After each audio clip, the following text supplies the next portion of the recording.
இல்ல அதுதான் இப்போ அவர் தாவேக்காவுக்கு போனது, சிலர் சொன்னாங்க ஒரு 6 மாசம் கூட அங்க தாங்க மாட்டாரு. எதுனாலும் புஷி ஆனந்த மீறி அங்க பண்ண முடியாது அப்படின்ற ஒண்ணும் இருக்கு.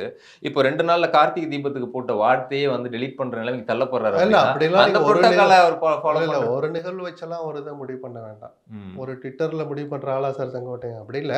இது மாதிரியான சங்கடங்களை ஒரு எதிர்கொள்ள தான் வேணும். ஒரு புதிய இடத்துக்கு போறபோது, "எப்பா அந்த ரூம் பக்கத்துல என்ன ரூம்ப்பா இருக்கு? அங்க நான் உட்காரலாமாப்பா?" இதெல்லாம் கேட்டுக்கிட்டு மொத நாள் போறபோது இப்படிதான் ஆகும். "எவ்வளோ பெரிய ஆளு சார், இவருக்கு ஒரு ரூம் இல்லையா?" அப்படிலாம் கேட்கலாம் நான் வெளியில. ம். அங்கிட்டு போனா என்ன ரூம் இருக்குன்னு முதல்ல கேட்கிற இடத்துல அவர் இருக்கிறார்ல. ஒரு ஆமா. உதாரணத்துக்கு சொல்றேன். இதெல்லாம் தாண்டி வரட்டுமே. நம்ம மொத நாளே, "ஐயோ! இவர் உள்ள போனார்ல இன்னைக்கு அவ்வளவுதான்." அப்படிலாம் நம்ம சொல்லக்கூடாதுல்ல.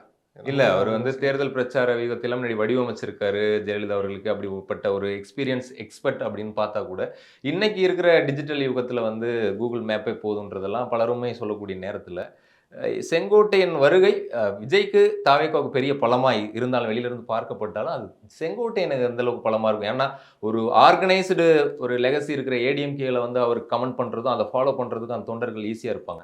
ஒரு அது தாவேக்கா மாதிரியான சவாலான பணி தான். தொண்டர்கள்ல முதல்ல அவர்கள அரசியல் மயப்படுத்தணும். ம். அதுதான் பெரிய சவாலா அது இருக்கு. செங்கோட்டையனால முடியுமா? அப்படிங்கிற ஒரு கேள்வியும் வருது. முடியும்னு நெனச்சு போயிருக்காரு. நம்ம ஏன் ஆரம்பத்திலேயே அத போய் தடுக்கணும்? முயற்சி வெற்றி அடையட்டும்னு வாழ்த்து சொல்லுவோம்.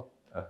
அவரு அதான் சொன்னேன். செங்கோட்டையனுக்கு ஏதோ குடுத்துட்டாங்க, அந்த கட்சிக்கு பலம் வரும், அரசியல் மயம் இதெல்லாம் சொல்றோம்ல. எப்ப இதெல்லாம் நடக்கும்? செங்கோட்டையனுக்கு நீங்க முதல்ல சுதந்திரம் குடுக்கணும். அவர் ம். சொல்ற வார்த்தைகள கேட்கணும் காது குடுத்து. ம். அதுல 10ல 5 அமல்படுத்தினா தான் இதெல்லாம் நடக்கும். பாசிட்டிவா அந்த இயக்கத்துக்கு ஒரு பலம் சேர்க்கும்னு நம்ம சொல்றோம். சும்மா எடுத்த உடனே ஒரு புஃப்ன்னு இப்படி ஊதிர்றதில்ல. செங்கோட்டையன் வந்துட்டாரா? ஊதிருச்சுப்பா உடம்பு. அப்படி இல்ல அது. ஓகே.